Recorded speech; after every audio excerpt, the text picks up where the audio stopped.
prime d'activité pour les Algériens en France, les nouvelles conditions fixées.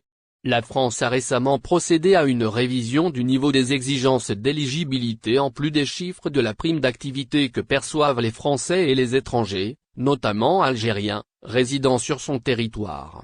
Le reste des détails est à découvrir dans les lignes qui suivent. Avant tout propos dans ce sens, il y a lieu de livrer une définition du point essentiel de cette édition du lundi 23 janvier 2023.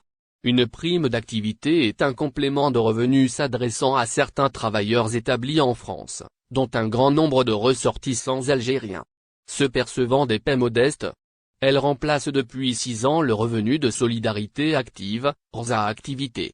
En plus de la prime pour l'emploi, il s'agit d'une aide qui fluctue en fonction de l'activité professionnelle ainsi que la situation personnelle de chaque individu et donc chaque 3 mois.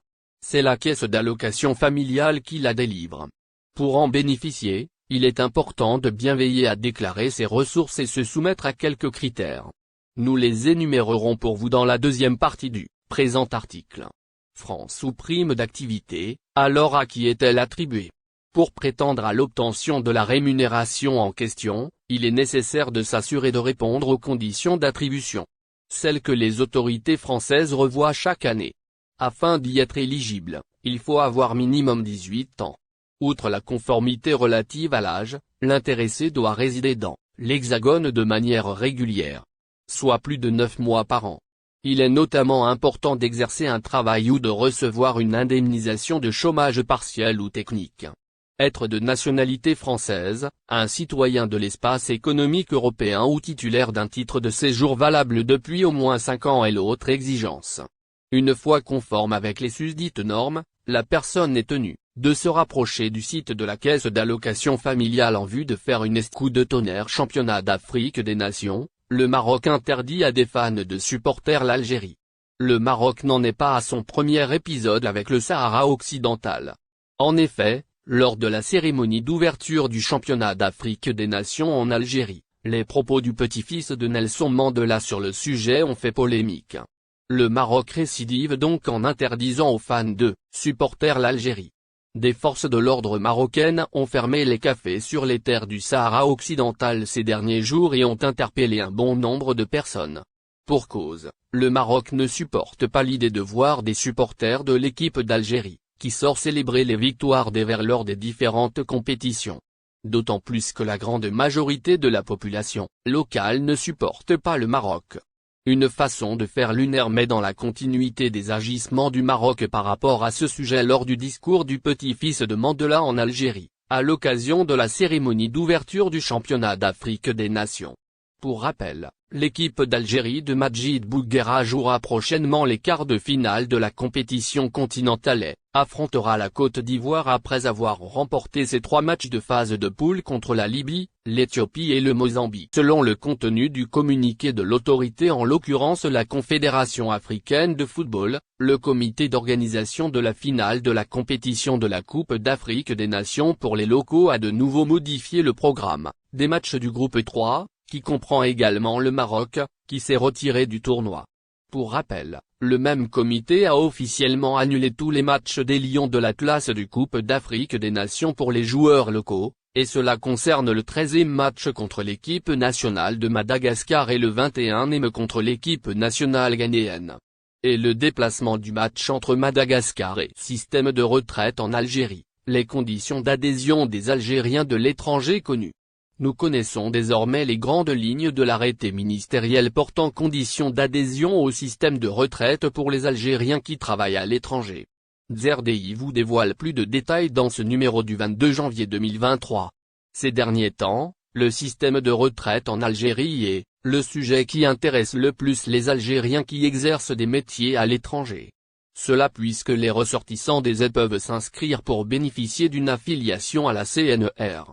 En effet, les membres de la diaspora algérienne pourront prochainement soumettre leur dossier d'adhésion en ligne. Et cela, via une plateforme électronique dédiée à cet effet.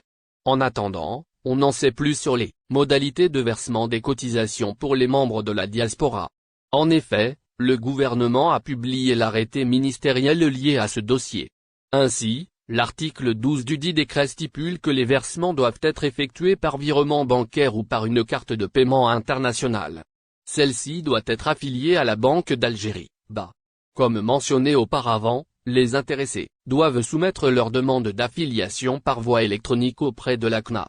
Une exigence que stipule l'article 3 du décret exécutif numéro 22-351. Il s'agit de ce que rapporte le quotidien généraliste arabophone et El Kabar dans son dernier numéro.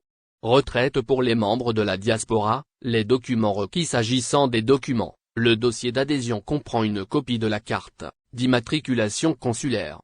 L'intéressé doit aussi présenter un acte de naissance, une copie de la première page de son passeport ainsi qu'un document prouvant son statut professionnel. C'est ce dont fait état le média suscité. Par ailleurs, l'article 7 de l'arrêté ministériel en question souligne que les membres de la diaspora peuvent désigner un représentant en Algérie auprès de la CNA. Ce dernier ouvre le droit de procéder au paiement des cotisations, celles liées au système de retraite. Il s'y est de souligner, par ailleurs, que les cotisations doivent être versées en devise convertie. Demande de visa Schengen en Algérie, informations et renseignements. Retrouvez dans l'article de ce lundi 23 janvier 2023, toutes les informations sur la demande de visa Schengen en Algérie. Ça se passe dans les lignes qui suivent. Le susdit document permet l'entrée et la libre circulation sur le territoire des 26 États concernés par l'accord et la Convention de Schengen. Néanmoins, son obtention est un peu plus compliquée qu'elle n'y paraît. Lisez la suite de l'article pour plus d'informations liées à votre demande de visa Schengen en Algérie. Si vous êtes un citoyen algérien et vous souhaitez vous rendre dans un pays membre de l'espace précité, vous devez faire une demande de visa Schengen. Ce certificat de court séjour 90 jours maximum pour toute durée de 180 jours. Offre la possibilité, aux nombreux ressortissants non européens d'entrer et de circuler librement dans tout l'espace Schengen.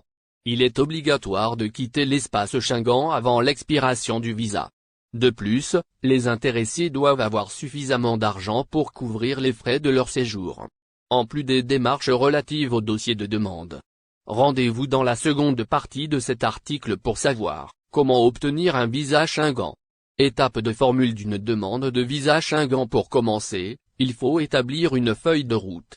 Celle-ci doit alors comprendre la durée de séjour, le pays que concerné prévoit de visiter. N'oubliez pas, abonnez-vous à notre chaîne Olive News et activez les notifications pour recevoir nos publications en temps réel.